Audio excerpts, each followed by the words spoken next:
अस्सलाम वालेकुम व्यूअर्स, कैसे हैं? उम्मीद है कि आप सब लोग खैरियत से होंगे। अल्लाह ताला आप सबको अपने फ़मान में रखे।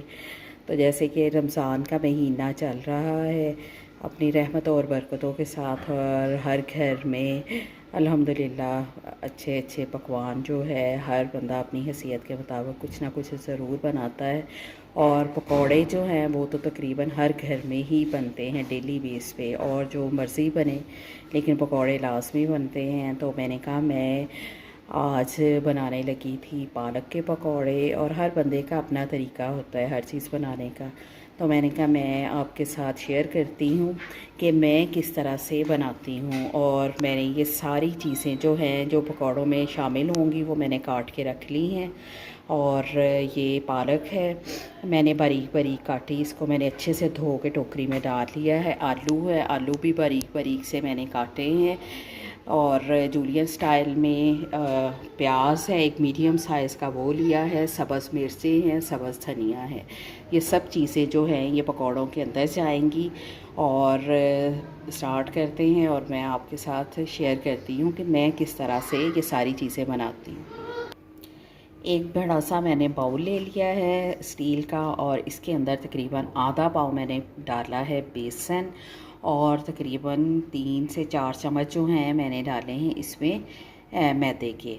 और मैदे से ये है कि क्रिस्पी बहुत बनते हैं पकौड़े जो हमारे होते हैं। और 2 चम्मच मैंने इसमें कसूरी मेथी ऐड की है। मेथी जो है इससे पकौड़ों की खुशबू जो है वो बहुत ही ज़बरदस्त आती है।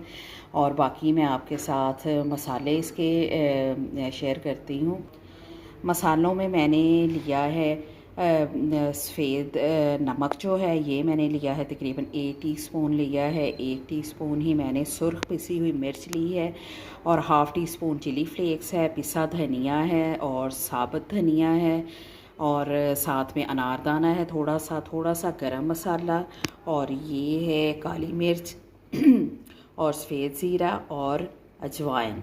अजवाइन जो है ये पकौड़ों के अंदर लाजमी डलती है। एक तो ये खुराक को हज़म करती है, और दूसरा इससे टेस्ट भी बहुत मज़े का आता है। ये सारी चीज़ें जो हैं ये हम इसके अंदर, ये सारे मसाले जो हैं मैंने इसके अंदर ऐड कर दिए हैं। और इसके बाद जो है इसमें ये जो मैंने आलू काटे हुए थे ये सारे मैंने इसके अंदर आलू डाल दिए। इसके बाद जाएगी इसके अंदर प्याज और सब्ज़ मिर्च और सब्ज़ धनिया, और इसके बाद इसमें हम डालेंगे पालक। ये सारे इंग्रेडिएंट्स जो हैं ये हमने डाल दिए इसके अंदर। इसको अब अच्छे से हमने मिक्स करना है। इन सारी चीज़ों को हमने बहुत अच्छे से मिक्स करना है। मैंने इसके अंदर कोई भी बेकिंग पाउडर वगैरह नहीं डाला। यहाँ पे पानी जो है मैंने बहुत थोड़ा थोड़ा सा करके डालना है, और इनको अच्छे से मिक्स कर लेना है, क्योंकि ये भी गीली होती हैं चीज़ें। तो थोड़ा थोड़ा सा करके हम इनको आपस में मिक्स करेंगे। और बेसन जो है अगर उसकी कोई थोड़ी सी कमी बेशी हुई तो वो हम जो है ना बाद में पूरी कर लेंगे। मैं पकौड़ों के अंदर जो है बेसन का इस्तेमाल बहुत ज़्यादा नहीं करती, क्योंकि उससे ये एक तो पकौड़े बहुत, अगर बेसन हम ज़्यादा डालें और चीज़ें कम डालें तो वो भारी बनते हैं और हज़म जल्दी नहीं होते। इसलिए मैं ये जो पकौड़े और आलू जो है इनका इस्तेमाल ज़्यादा करती हूँ। तो इनको सबको हमने अच्छे से मिक्स कर लेना है। ये सारा जो मटेरियल है पकौड़ों का इसको मैंने अच्छे से मिक्स कर दिया है। और आप ये देख सकते हैं मैंने डो को ना तो बहुत ज़्यादा पतला बनाया है और ना ही ये बहुत सख्त है, बस नॉर्मल साइज़ को रखा है। बल्कि ये थोड़े से अगर नरमाई पे होंगे तो जित उतने ही ज़्यादा सॉफ्ट बनेंगे। अगर आप सख्त रखेंगे तो पकौड़े भी फिर सख्त ही बनेंगे। इसमें कोई भी मैंने बेकिंग सोडा या वगैरह कुछ भी इस्तेमाल नहीं किया। इसको बस थोड़ी देर के लिए हमने कम से कम जो है आधा घंटा या 1 घंटे के लिए आप इसको साइड पे रख दें, फ्रिज के अंदर बेशक रख दें, और उसके बाद फिर हम इसको पकौड़ों को फ्राई करेंगे। जी व्यूअर्स, तकरीबन 1 घंटा हो गया है। मैंने मैरिनेट करके सारा पकौड़ों का सामान रखा हुआ था। अब पैन में मैंने ऑयल डाल लिया है, और ऑयल को ना तो बहुत ज़्यादा गर्म करना है और ना ठंडा रखना है, बस नॉर्मल ही टेम्परेचर इसका होना चाहिए। और ये मैं पकौड़े जो हैं इसमें बिल्कुल हाथों की मदद से ही मैं डालती हूँ पकौड़ों को, क्योंकि इस तरह से ये जो है ज़्यादा वो नोकदार बनते हैं और वो ज़्यादा क्रिस्पी भी लगते हैं।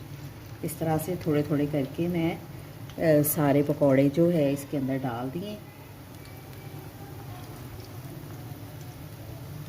और इसको तकरीबन मैं 1.5 से 2 मिनट जो है एक साइड से पकाऊंगी और फिर इसकी मैं साइड चेंज करती हूँ। अब इनकी ना साइड चेंज करती हूँ, एक एक करके सारे पकौड़ों की साइड चेंज करते हैं और इनको तब तक पकाना है जब तक ये अच्छे से क्रिस्पी ना हो जाए और अंदर तक अच्छे से पक ना जाए।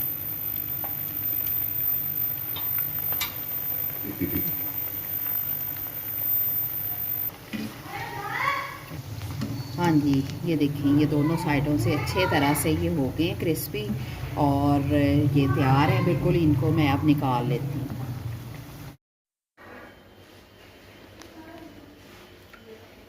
जी वीवर्स, तो ये थे हमारे आज के आलू और पालक के मज़ेदार से क्रिस्पी से पकौड़े जो बहुत ही मज़े की बनते हैं।